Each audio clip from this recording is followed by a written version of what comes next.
¿Procrastinas mucho?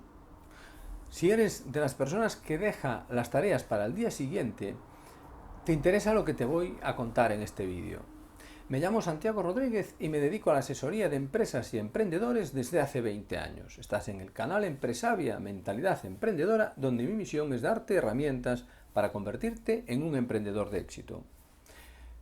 Las personas que dejan las tareas para el día siguiente practican de forma continua la procrastinación.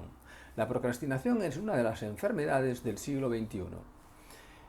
Al trabajar principalmente en servicios, no tenemos una organización como en el sector industrial, donde todo está mucho más medido y las tareas son muy precisas y es más difícil procrastinar. Dejarlas para el día siguiente no es una opción.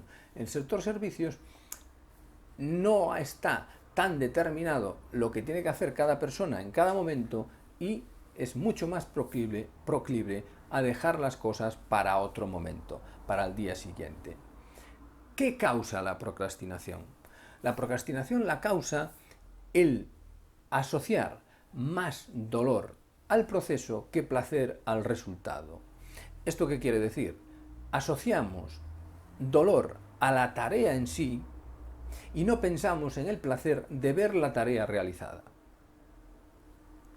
Con lo cual, al centrarnos en el dolor y no en el placer de verla realizada, priorizamos el no hacerla, priorizamos el placer instantáneo, que es el no hacer ahora mismo.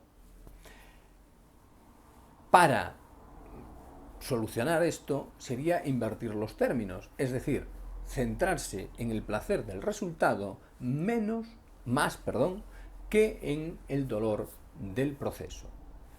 Y para eso te voy a dar una receta, el Dipladol. Tenemos tres partes. Por un lado, asociamos dolor al proceso. ¿Por qué? Porque vemos la tarea como algo complejo, como una roca que es difícil de mover. Una roca grande es difícil de mover, pero una piedra pequeña se mueve muy fácil. Así que lo primero es dividir la tarea en pequeñas subtareas. La roca grande es difícil de mover, como digo, pero la pequeña es muy fácil. La subtarea es mucho más fácil de planificar y de hacer.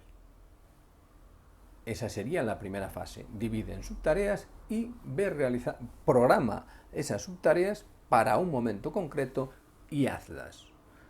Ya no tienes ese dolor del proceso. La segunda fase es precisamente el placer. El placer del resultado realizado. Incluso hasta el placer de la propia tarea, porque el placer es mucho más inmediato. El ver una tarea en global, el placer se obtiene al final. Cuando la dividimos en subtareas, el placer ya se obtiene con la realización de cada una de esas subtareas. Disfruta de cada una de las subtareas y prémiate con la realización de cada una de ellas. Es el placer. De ahí viene lo de pla. La tercera parte sería el dolor. Pero no el dolor del proceso, sino el dolor del no hacer. ¿Qué ocurre cuando no realizas la tarea?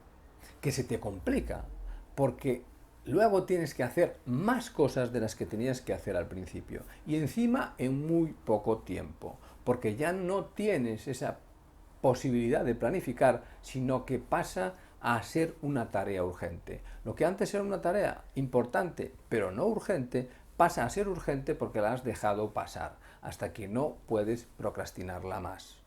Así que disfruta del no dolor, es decir, evitas el dolor, piensa en el dolor que significaría el no hacerla, y esa es la tercera fase, el dolor, evitar el dolor.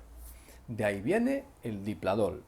Divide la tarea en subtareas, disfruta de la realización de cada una de las subtareas, prémiate eso, el placer, y por otro lado piensa en el dolor del no hacer. y también castígate en caso de incumplir. El castigo tiene que ser algo que no sea agradable, de manera que te proporciona dolor el no cumplir con esa subtarea. Porque esto es importante, lo del castigo también, porque al dividir la tarea en subtareas, el plazo estaba para la tarea principal. Los plazos para las subtareas te los marcas tú. No hay un plazo externo para hacer la subtarea 1, para hacer la subtarea 2, para hacer la subtarea 3 y las que sean. Solo había un plazo externo para la tarea global. Por eso, repito que es muy importante el castigo de si incumples tus propios plazos.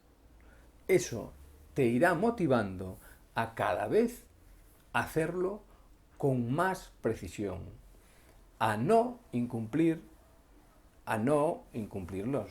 los compromisos que adquieres contigo mismo, contigo misma. Esto ha sido todo por el vídeo de hoy. Si te ha gustado este vídeo, dale un like. Si tienes cualquier pregunta sobre este tema o sobre cualquiera relacionado con el emprendimiento, puedes dejarme tus preguntas en comentarios.